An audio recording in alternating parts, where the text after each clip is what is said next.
Right, hello there gang, how are we doing today? We have another session here of the R&C Growth Lab, and today we're going to be talking to you about various things, but mainly about narrowing your niche down, and how you can become famous to a few and not the masses.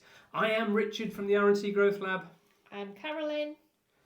And we are the Growth Lab. So we're here to help you grow and scale your business. That is the key to success, guys. We've got to make sure you understand where your business is going, what its niches are, and how we can literally narrow that right down so that you can make money.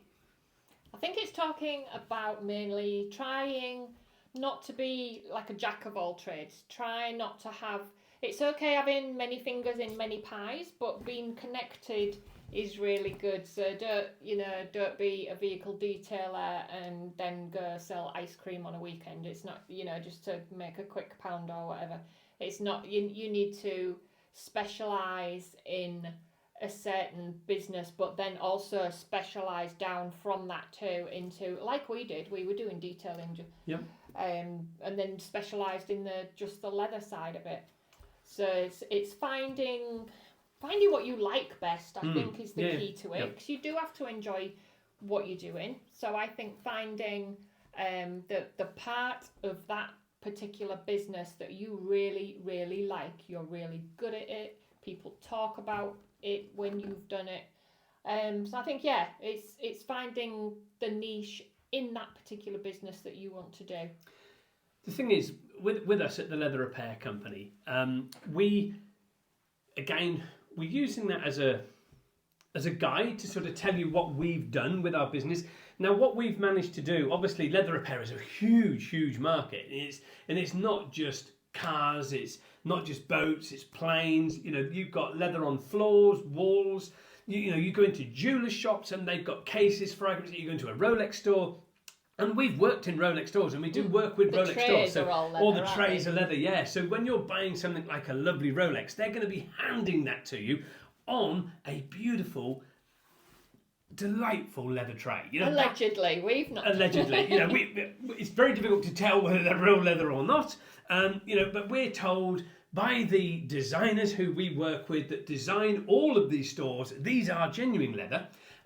But obviously in those stores as well, they have panelling, there's all these trays that they're giving you, they're giving like little pillows with your Rolex watch on, because you want to have that statement on your arm here, and everything has to be high quality to go with that brand's name. So there's a good key there, guys, high quality to go with everything that you're doing. But with us as the Leather Repair Company, we could literally be doing anything and everything that you can think of to do with the leather industry, but we don't do that.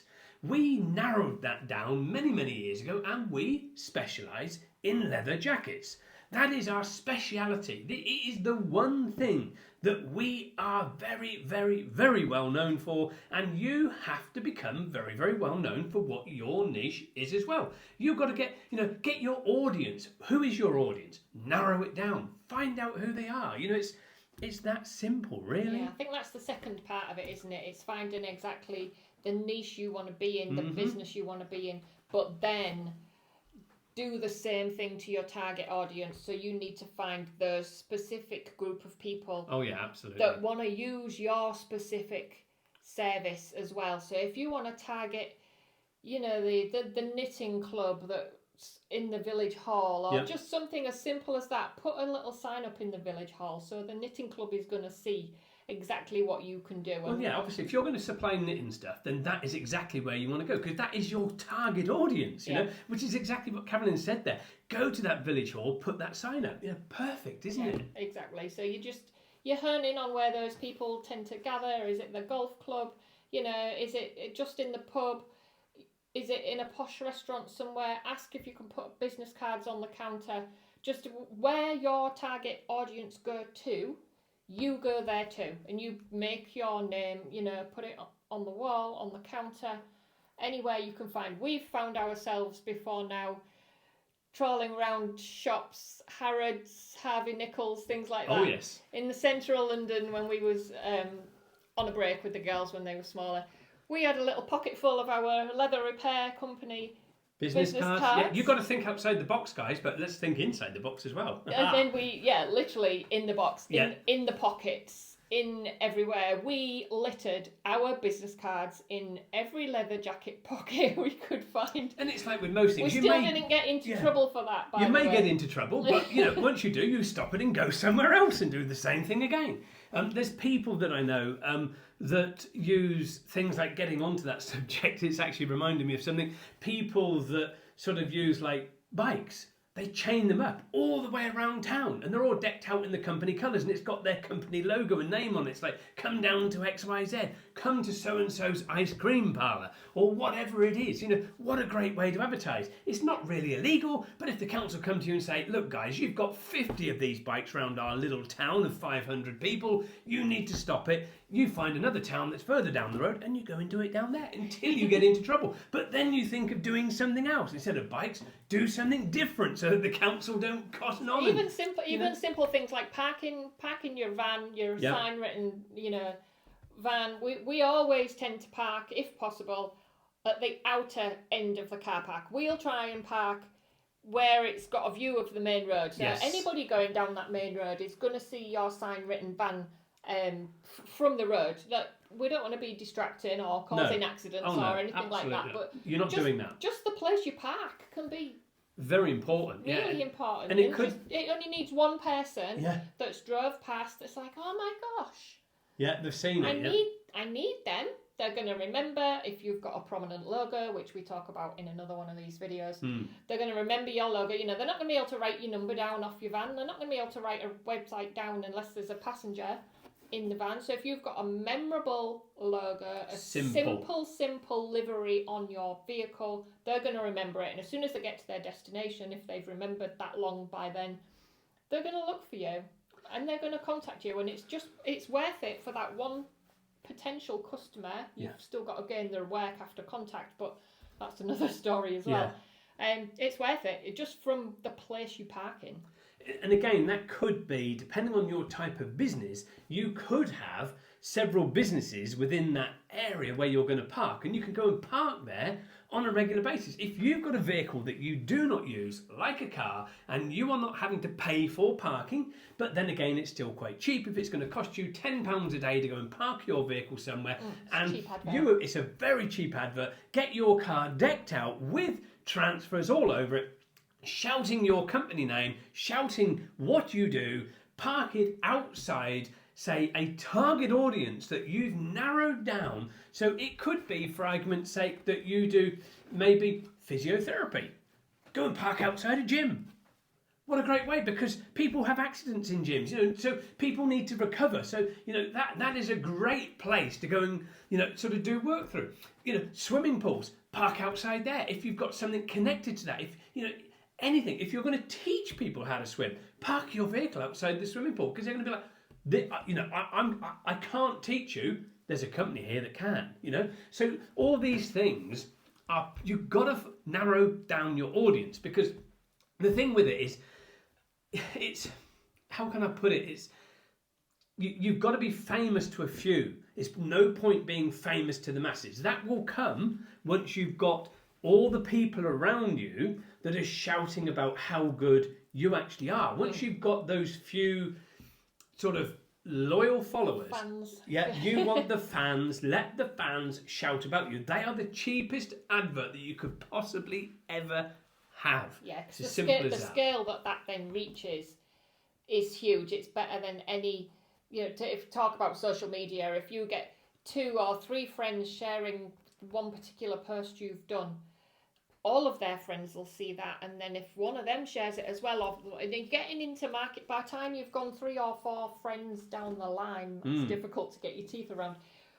Then you get into bigger audiences, and people are seeing it. And, just a few of them ones might go like, yeah, actually, I could do with, Tom, Dick or Harry to do whatever it is you do. So target the right people, go to the right places, leave something there if you can, be it a vehicle, be it a bicycle, be it a business card, flyer, anything works, something with your name on, but it's got to be simple, something they can remember. or if it's a business card or something, they might just take a picture of it. Yeah. So QR codes work really well. There's Yeah, another absolutely. route Yeah, we could yeah. go down. QR codes work really well on flyers and business cards too. Yeah, I mean, there's many ways you could go with the whole business, really. Everything is about simplicity with what you're doing. You've got to keep it as simple as you can so that it's very easy for people to remember how to get hold of you. So once you've got that audience narrowed right down, you've got to make sure that the message you're giving over is very, very simple, is very, very memorable. And the thing is, what you've got to make sure is, to find your customers, obviously, the most people out there is the customer. So for argument's sake, if you are a plumber, every homeowner in your country is the most, right? Now, what you've got to find out is, what is your ideal customer? Is your ideal customer for your niche in your business a home that's valued at maybe 150,000 to 250,000? Is that your niche? Is that where you're going to make your money? Or is your niche £1 million plus property where people expect even finer quality sort of things, much more expensive central heating systems, much more expensive showers, much more expensive taps, baths and everything else? Is that your niche? Don't try to actually go to the most, because the most is the whole audience. That is everybody out there. Narrow it right down. Yeah. Or are you a specialist of just offices, or factory units? Is that your speciality? All these things, because then you become the expert in that sector. And that becomes a very powerful commodity for you to have. Once you've become the expert in that sector, you have got a very powerful tool at your fingertips. And that's what you've got to bear in mind. What have you got at your fingertips that's going to give you that powerful tool? Yeah, talking about that, I think it's important as well with you saying about the commercial side of things. I think if you're a detailer, and do you want to be going to Mrs. Smith in the morning, get done, packing everything up back in your van, toddle down to the other side of town to then go and do Mr. Jones's SUV or whatever he's got? Or do you want to target a whole office block of people, get permission to set up in their car park? You could run 3 or 4 off in the time that you've done this side of town and that side of town, and they can do it all at work. Yeah. So find out convenience. That's about finding what works best for you, what works best to get the most out of the time in your day as well. Yeah, and I think again, like I said earlier, it's about be the specialist. It's as simple as that. It's like a saying, do you want to be the family doctor or do you want to be the consultant or the surgeon? That's the thing. The family doctor is again the most is his customers, but obviously the surgeon or the consultant, that's narrowing it right down. They're the specialists. They're the ones demanding huge money. Family doctor could maybe be on 50,000 a year. The thing is, with a consultant or the surgeon, they may be on $250,000 a year. So this is the thing. You've got to look at narrowing down your audience. And what is your target audience? Are your target audience people that's in their 20s? 30s, 40s or 50s? What is it? Just females? Is it just males? Is it people that just own a boat, that a certain type of boat? Is it someone that owns a £20 million boat, or is it someone that owns a £200,000 boat? What is your niche? You've got to really get it narrowed right down, and the only way you're going to get it narrowed right down is, where's the business going? What does the business look like, say, in 10 years' time? We've said this many times, 10, 15, 20. Doesn't matter what it is, 10, 15 or 20 years' time. What does the business look like then? Do you want to have a business that is still a one-man band going nowhere? Having a good job, earning a reasonable living through a good job and not a business owner? Or do you want to have 10, 15 or 20 staff in 10, 15 or 20 years' time? Yeah. And then you are the business owner and you're not working in the business, you're working on the business to get more work coming in, because the thing is, once you've got staff, you are going to be going hell for leather to make sure you get more work in, because all of a sudden you've got a lot more weight on these things here, because you've got to make sure that not only are you getting paid, your staff are also getting paid. So it's going to make you hungry for work. You've got to be hungry to succeed. That's the thing. Yeah, I think everybody's everybody's end goal is different. So, you know, some people, they do want to stay working on their own. Yeah. They do want to do the work themselves because they love it. They want to meet the people. They want to be in people's homes, and they want to be having the interaction with the customers. And that's fine to stay like that. If you want to stay like that, you're happy, you're comfortable, you're earning what you want to earn, then stay like that. You don't have to scale it. You don't have to get bigger. A lot of people do. So we're just giving hints and tips of our experiences so that you can be where you want to be. You can be who you want to be and have what you want to have, but don't be too materialistic, because it's not all about that. No, it's not an easy one. Obviously, when you're in business, I mean, obviously starting up a business, it's, you know, I applaud anybody that starts a business, because you've got to have a certain mindset of like stupidity in a lot of cases, you know, to be starting a business, because it is one of the most stressful things that you could ever dream of doing. Yeah, it doesn't stop. You know, it doesn't stop. The thing is, though, the stress gets more the bigger you get, because the bigger you get, the bigger the problems, and that's what you've got to understand. So if you do plan on becoming a bigger business, you've got to get it right from the beginning, from the outset. Don't try to suddenly iron all these huge problems out when everything is caving in around you, because by then it is too late, and that is the problem that you've got to look at.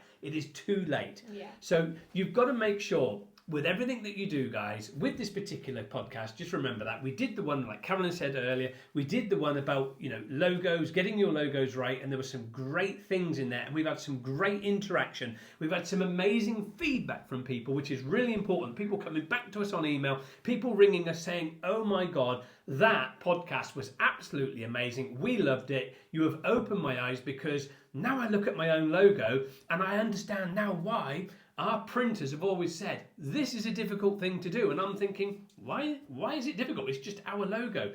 Now they can see how adaptable our own logo is from our own experiences, and what problems we experienced with that, with our original logo having problems. So just, you know, it's like everything. We narrowed the logo down. Narrow your market down. Get that niche, get it narrowed right down. Know who your target audience is, target to them, because the last thing you want to be doing is, if there's 60 million people in your country, you don't want to be targeting 60 million people. Can you imagine how much money you're going to need to spend? Yeah, you're just diluting all the money you're putting into it. Yeah, definitely. Yeah. Talk about diluted. It's like getting a cordial drink and putting like a splash of cordial in a bucket full of water. In a bucket full of water, yeah, in like 10 gallons of water, and putting a splash of cordial in it, and it's like, still tastes like tap water. It's the needle in a haystack scenario. Absolutely, isn't it? yeah, it is. And that's the thing, guys. You've got to get it narrowed down. If you want help narrowing down that target audience, we're here to help.